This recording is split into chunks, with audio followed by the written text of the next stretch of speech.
Hello बच्चा लोग, नमस्कार, गुड इवनिंग, सत श्री अकाल, आदाब। क्या हाल चाल। उम्मीद करते हैं आप लोग सब हंसते खेलते होंगे। ठीक है, तो बेटा आज जो हमारा नया टॉपिक है वो है हमारे पास मेंडेलियन कॉन्सेप्ट। पहली क्लास में हमने देखा था, पहली दो क्लासेस में हमने देखा था इंट्रोडक्शन टू जेनेटिक्स, ठीक है, और साथ साथ में हमने देखा था प्री मेंडेलियन कॉन्सेप्ट। तो आज जो हमारा टॉपिक है मेंडेलियन कॉन्सेप्ट, ठीक है। मेंडेलियन कॉन्सेप्ट पे आज थोड़ा सा हम डिस्कशन करेंगे, ठीक है। तो पहली क्लास में हमने देखा था कि फादर ऑफ जेनेटिक्स कौन है, ये भी देखा था। टर्म किसने दी थी वो हमने पहली क्लास में देखा था, ठीक है। तो आज जो है हमारे पास, आज हम बात करते हैं फादर ऑफ जेनेटिक्स से ही बात करेंगे। तो थोड़ा सा आपने कंसिस्टेंसी को मेंटेन रखना है, राइट। अगर आपसे कहा जाए कि फादर ऑफ जेनेटिक्स कौन है बेटा, ठीक है, फादर ऑफ जेनेटिक्स कौन है, तो आपको ये पता होना चाहिए कि फादर ऑफ जेनेटिक्स कौन है।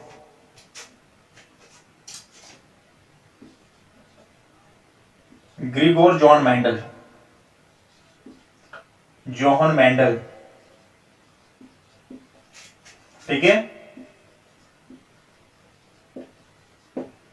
Grigor John Mendel father of genetics, ठीक है।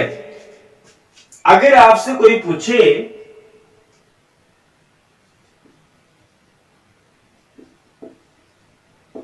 फादर ऑफ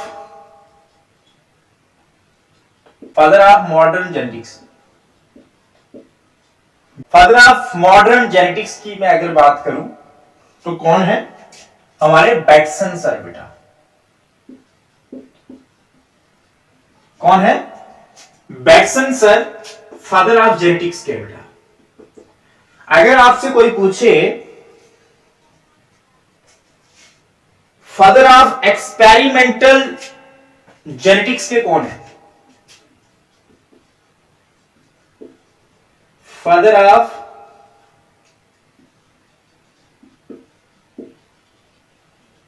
एक्सपेरिमेंटल जेनेटिक्स के कौन है, मॉर्गन सर बेटा। कौन है, मॉर्गन, ठीक है। अब हम बात करते हैं बेटा मेंडल से, ठीक है। मेंडल से थोड़ा सा आपको पता होना चाहिए कि मेंडल सर की पैदाइश कब हुई थी, कि मेंडल सर का इंतकाल कब हुआ था, ठीक है। तो मेंडल सर का यह पता होना चाहिए कि मेंडल सर की पैदाइश कब हुई थी। मेंडल वाज born on बेटा 22nd of July 1822। 22 जुलाई 1822 में इनकी पैदाइश हुई थी। और मेंडल सर की डेथ कब हुई थी, he was died 6th of January 1884। अब 6 जनवरी 1884 में इनकी मृत्यु हो गई थी, ठीक है। अब बात करते हैं कि मेंडल ने किस पे काम किया था और क्या काम किया था, ठीक है। थोड़ा सा इसके बारे में डिटेल में समझते हैं, ठीक है। मेंडल ने बेटा काम किया था गार्डन पी पे। He worked on garden pea, ठीक है। ये प्लांट बोलो यार, इसको बोला जाता है बेटा पाइसम स्टाइलम, ठीक है।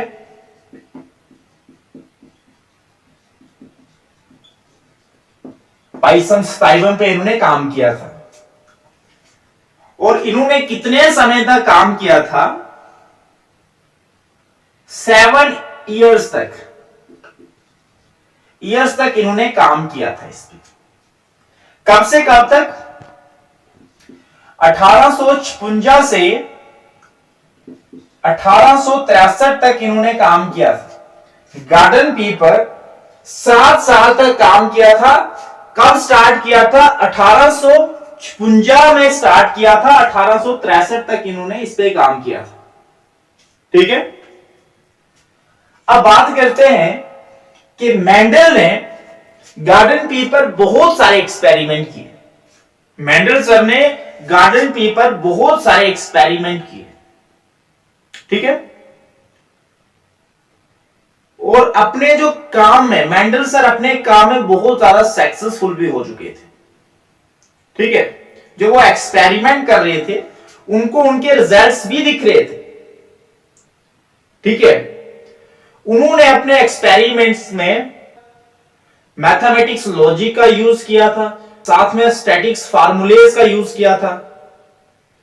ठीक है, बहुत सारे एनालिसिस भी किए थे उन्होंने। ठीक है, अब उसके बाद जो भी वो एक्सपेरिमेंट करते थे, इन्होंने क्या किया था? इन्होंने मैथमेटिक्स को यूज किया था अपने एक्सपेरिमेंट में। मैथमेटिक्स को यूज किया था, लॉजिक यूज किए थे अपने एक्सपेरिमेंट में, स्टैटिकल फार्मूला यूज किए थे और बहुत सारा एनालिसिस किया था इन्होंने। बहुत सारे एनालिसिस इन्होंने किए थे। अब जितने वो काम कर रहे थे ना, जितने भी एक्सपेरिमेंट कर रहे थे, वो उन्हें मेंटेन कर रहे थे। वो अपने रिकॉर्ड में उन्हें मेंटेन कर रहे थे। रिकॉर्ड में मेंटेन भी कर रहे थे। जो एक्सपेरिमेंट कर रहे थे, एक्सपेरिमेंट करने के साथ साथ उन्होंने अपने रिकॉर्ड को मेंटेन भी किया। उसके बाद जो एक्सपेरिमेंट कर रहे थे वो, उन्होंने उसका थ्योरेटिकल प्रूफ भी दिया। ठीक है, एक्सपेरिमेंट के साथ उन्होंने उनका थ्योरेटिकल प्रूफ भी दिया। ठीक है, जितने भी एक्सपेरिमेंट किए थे मेंडल सर ने, उन्होंने एक्सप्लेनेशन दी। उन्होंने थ्योरेटिकल प्रूफ से उनको एक्सप्लेनेशन भी किया था, उनको एक्सप्लेन भी किया था। ठीक है, अब क्या होता है, इतना काम करके मेंडल सर ने बहुत सारा काम किया। इतना काम करके भी मेंडल सर की स्टडी क्या थी? मेंडल सर के एक्सपेरिमेंट को अनरिकॉग्नाइज माना। ठीक है, इतना काम करके मेंडल सर का वर्क अननोटिस रहा, अनरिकॉग्नाइज रहा। ठीक है, मेंडल सर ने 1865 में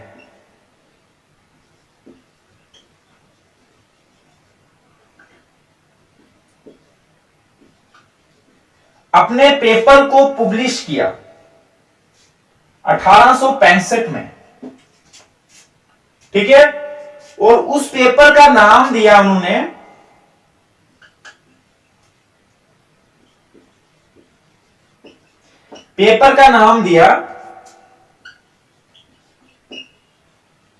एक्सपेरिमेंट ऑन प्लांट हाइब्रिडेशन। क्या नाम दिया? एक्सपेरिमेंट ऑन प्लांट हाइब्रिडेशन का नाम दिया। उसके बाद क्या हुआ, ध्यान से समझना।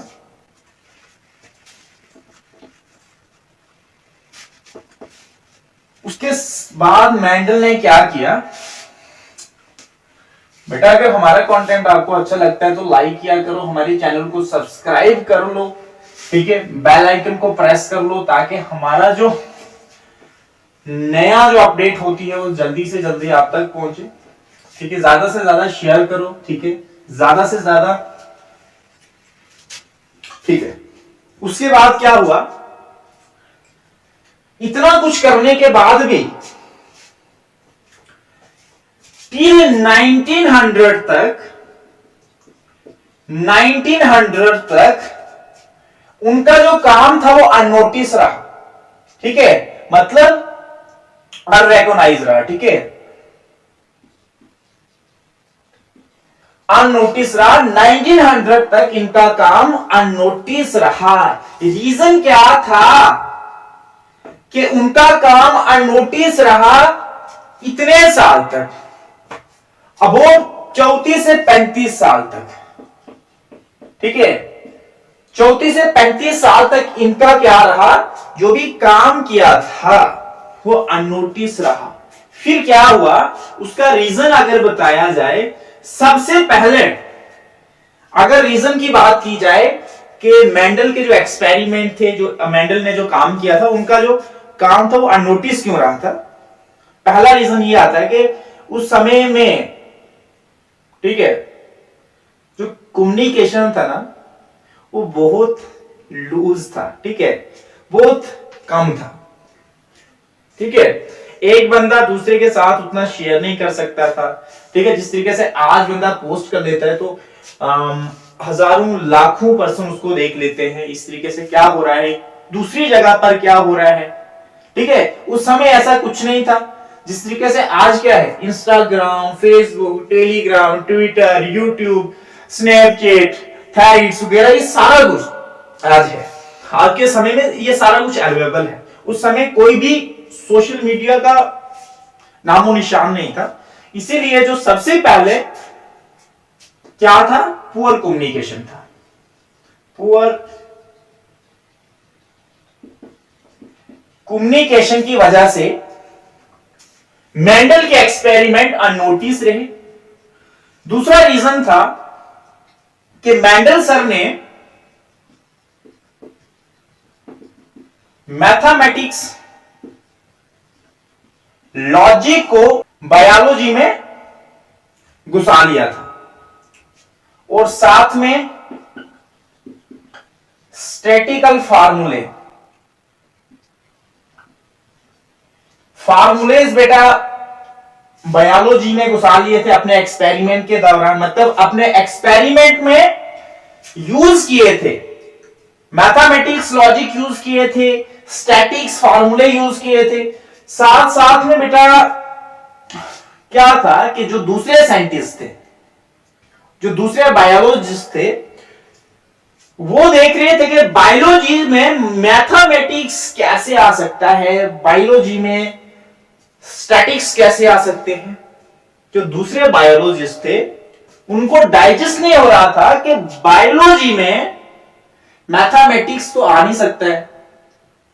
इसकी वजह से भी क्या रहे, मेंडल के जो एक्सपेरिमेंट थे, मेंडल का जो काम था वो अननोटिस रहा, ठीक है। तीसरा रीजन ये था कि मेंडल सर ने कहा कि जिस तरीके से पेरेंट है, पेरेंट से जो दूसरी प्रोजेनी बनती है, तो दूसरी प्रोजेनी में पेरेंट से कुछ ट्रांसमिट होता है, मतलब पेरेंट से ट्रांसमिट होता है, पेरेंट से ट्रांसमिट होता है, ट्रांसमिट होता है क्या, कुछ कैरेक्टर ट्रांसमिट होते हैं जिन्हें बोलते हैं हम फैक्टर्स, जिन्हें क्या बोलते हैं, फैक्टर्स। हम नहीं बोलते हैं, मेंडल सर ने कहा था, जिन्हें क्या नाम दिया था, फैक्टर का नाम दिया था। पेरेंट से कुछ ट्रांसमिट होता है ऑफस्प्रिंग में,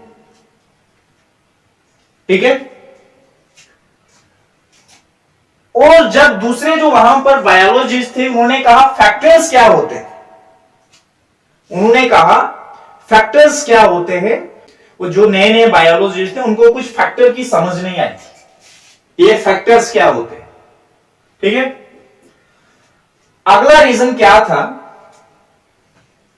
कि मेंडल सर एक मीटिंग में गए और वहां पर बहुत सारे बायोलॉजिस्ट बैठे थे और मेंडल सर से एक क्वेश्चन किया कि आप ये बताओ कि ये जो फैक्टर्स हैं,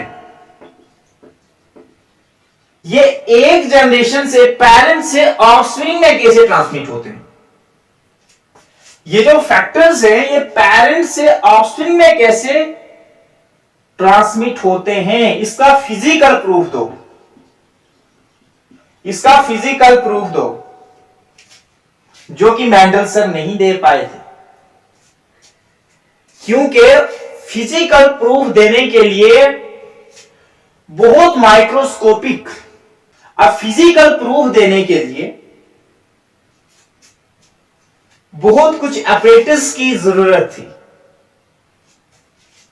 ठीक है।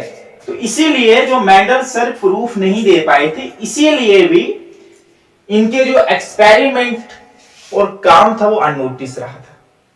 इन्हीं रीजनों से, कुछ और भी हैं जो प्लांट्स पे इन्होंने एक्सपेरिमेंट किए थे, ठीक है, कुछ और रीजंस भी हैं, ठीक है। और रीजंस में क्या है कि मेंडल सर एक बायोलॉजिस्ट के पास गए और उन्होंने कहा कि किस ऐसे ऐसे कुछ होता है, ऐसे ऐसे कुछ होता है। तो उन्होंने कहा कि उन्होंने एक प्लांट दिया और उसने कहा कि उस पर कुछ एक्सपेरिमेंट किए, और एक्सपेरिमेंट करने के बाद जो नेक्स्ट जनरेशन आई वो सेम फीचर्स नहीं दिखे थे उसमें, इसीलिए भी उनके जो एक्सपेरिमेंट थे वो अननोटिस रहे थे, उनका जो काम था वो अननोटिस रहा था, ठीक है। इतनी सी बात समझे आप, कोई प्रॉब्लम है? ठीक है जी। अब आगे क्या होता है, आगे क्या होता है,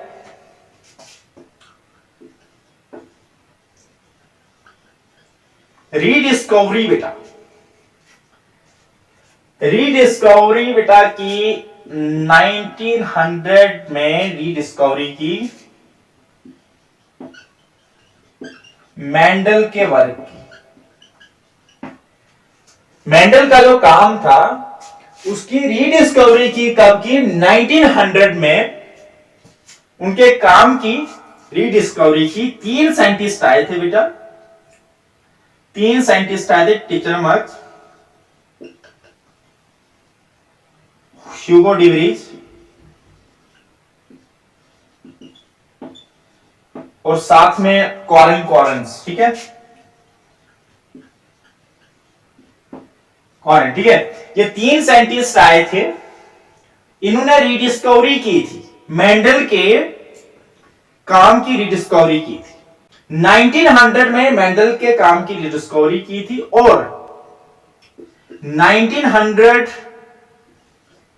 1901 में क्या किया इन्होंने, मेंडल का जो पेपर था, ठीक है, पेपर को रिपब्लिश किया। 1901 में मेंडल सर के पेपर को रिपब्लिश किया, कहां पर? जर्नल फ्लोरा में, जर्नल फ्लोरा में। अब मेंडल सर के पेपर को उन्होंने रिपब्लिश किया था, कहां पर? जर्नल फ्लोरा में रिपब्लिश किया था, ठीक है, ठीक है, ठीक है बेटा। आज का इतना सा करते हैं, ठीक है। अगली क्लास में हम देखेंगे कि मेंडल ने चूज किया था पाइसम स्टाइलून को चूज किया था, जो कि गार्डन पी है, उसको चूज किया था। और चूज करने के बाद उनमें क्या क्या, उसने कौन कौन से एक्सपेरिमेंट किए थे, उसके बारे में डिटेल में समझने की कोशिश करेंगे, ठीक है। तो आज का यहीं पर समाप्त करते हैं। तो बेटा आपसे हाथ जोड़ के विनती है कि अगर आपको हमारा कंटेंट अच्छा लगता है तो लाइक किया करो, ठीक है, हमारे इस चैनल को सब्सक्राइब कर दो, ठीक है, ज्यादा से ज्यादा शेयर करो, ठीक है। जितना आप प्यार दोगे उतना ही ज्यादा हम मोटिवेट होंगे, और ज्यादा से ज्यादा जितना हम मोटिवेट होंगे उतना ज्यादा हम अपने आप में एनर्जी लाएंगे, ठीक है। जल्दी से जल्दी कंटेंट लाने की हम कोशिश करेंगे, ठीक है। आपकी सपोर्ट पर ही डिपेंड रहता है, जिस तरीके की आपकी सपोर्ट होती है उस तरीके से ही हमारी जो एनर्जी होती है वो बूस्ट होती है, ठीक है। जितने आप प्यार दोगे उतने ही ज्यादा एफर्ट्स हम अपनी साइड से लगाते रहेंगे, ठीक है। तो आज का यहीं पर समाप्त करते हैं। ऑल द वेरी बेस्ट, पढ़ते रहिए, ठीक है, बाय बाय।